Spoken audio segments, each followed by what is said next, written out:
Hello again, everyone. I'm Dr. George Simon, and welcome to another edition of the new Character Matters program.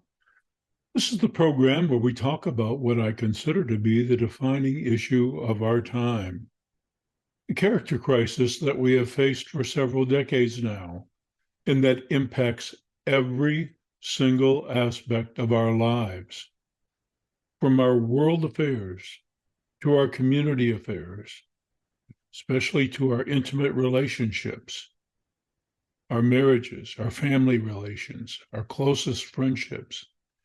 Every aspect of our lives is affected by character issues. Character has always mattered and will always matter.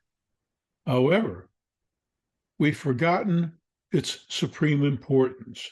We've also forgotten what it takes, all that it takes, to instill it, to reinforce it, encourage it, reward it, expect it. And that's why we're in the state that we're in, largely so. We human beings have always had our character-related issues. We are not innately benign and civilized. We are, at the core, animals, capable of being so much more. That's what character is all about. But it takes mindfulness, time, energy, careful nurturing to foster positive character development in human beings. And toward those ends, I've written all of my books, from In Sheep's Clothing, what many regard as the definitive work on manipulative tactics, covert personalities, gaslighting, etc., to Character Disturbance, which explores the wide spectrum of character dysfunction and how it impacts our lives, and especially what to look for in the way of help when you go seeking it, to my latest book, Essentials for the Journey, Embracing and Living what I somewhat musingly call the 10 Commandments of Character, time-tested principles that, when fully embraced and taken to heart, can help make anyone the best that they can be. They're not my axioms. They've proven themselves through time. And I wanted to explore them in depth because so many people had asked me to when I first mentioned them in my book, Character Disturbance, over 13 years ago. Today, I want to continue the discussion about character formation and especially healthy conscience formation. There are so many roadblocks in the cultural climates of our time, so many roadblocks to developing sound character.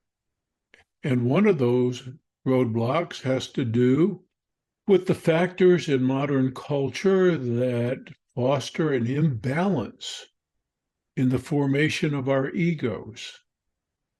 It may seem odd, but ultimately, the goal of a spiritually mature life is to be divorced from and rid of the very thing that we need, it appears, the most as we're trying to navigate this crazy mixed up world. That is our egos.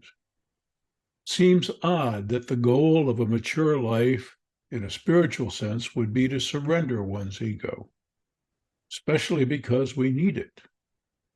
But an ego that is unbalanced is always a problem.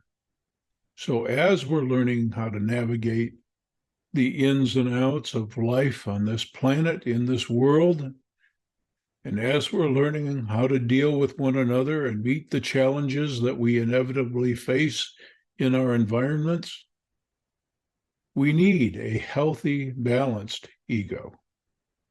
But balance is the key. As a matter of fact, balance is the key to all aspects of character development. Let me give you just one example. There is within our personality and our character development, a need for great balance when it comes to emotional dependence versus independence. There are those folks among us who got the balance wrong for various reasons and became too inordinately dependent emotionally on others to do for them what they rightfully more needed to do for themselves. This can be a problem, a big problem in relationships, increasing the risk in a relationship that someone might find themselves the victim of abuse and exploitation. Now, abuse and exploitation is never the victim's fault. But folks who struggle with emotional dependencies are more vulnerable.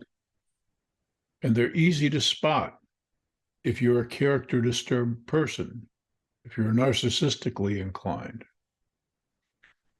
So there's a balance that needs to be struck.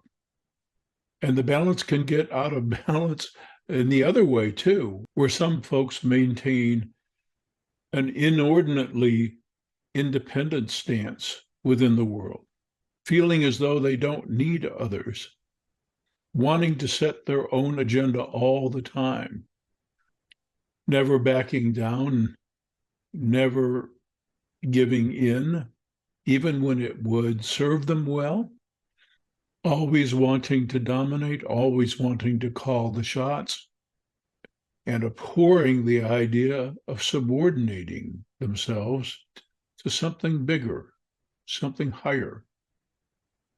So the balance can go horribly wrong. I talk about this in all of my books when it comes to emotional dependence versus independence.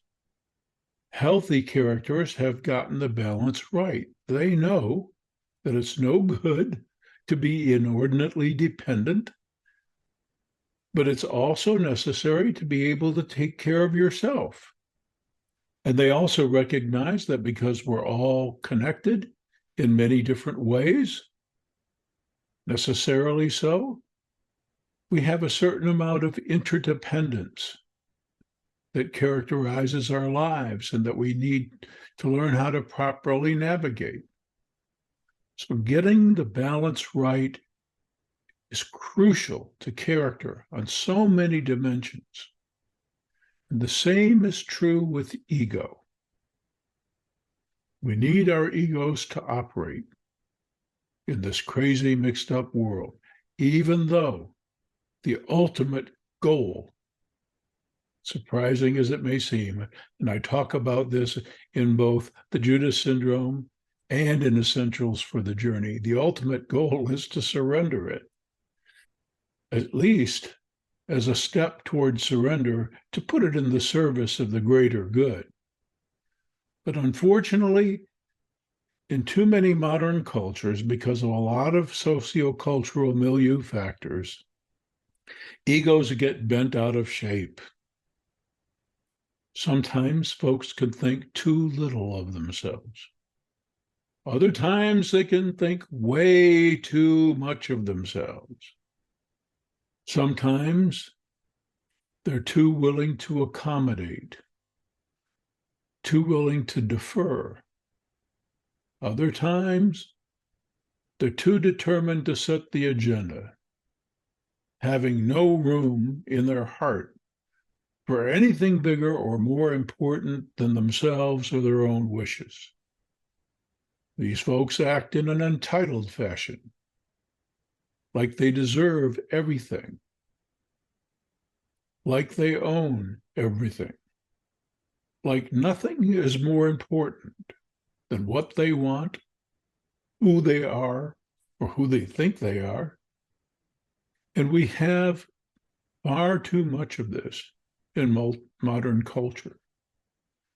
This is why I stress over and over again, nothing is more important to the survival of the human race and to harmony within our relationships, all of our relationships, than sound character.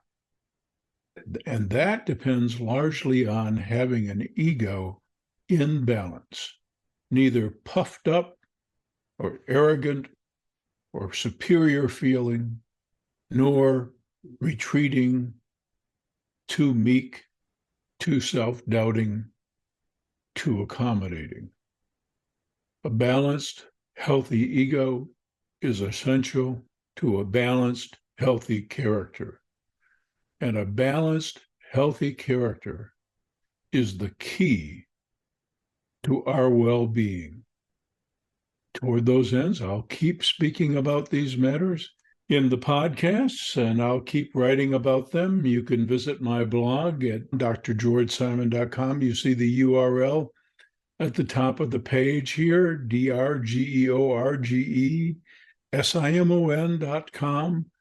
Timely articles, hundreds of them, and many good comments from the blog readers and commentators on just about every issue you could imagine related to character and life and relationships in these character-impaired times of ours.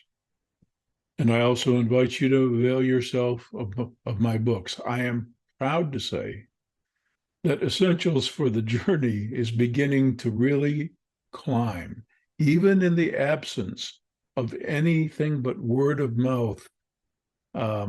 No advertising, no promotion just yet. That won't start even until this fall. But it's beginning to climb pretty nicely in the rankings on Amazon.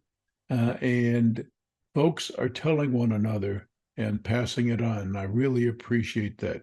This is my life's work, my dearest endeavor, the thing that means the most to me. I've witnessed too much unnecessary pain, heartache, injustice at the hands of character dysfunction. And we're going to turn things around, one heart at a time, beginning with our own.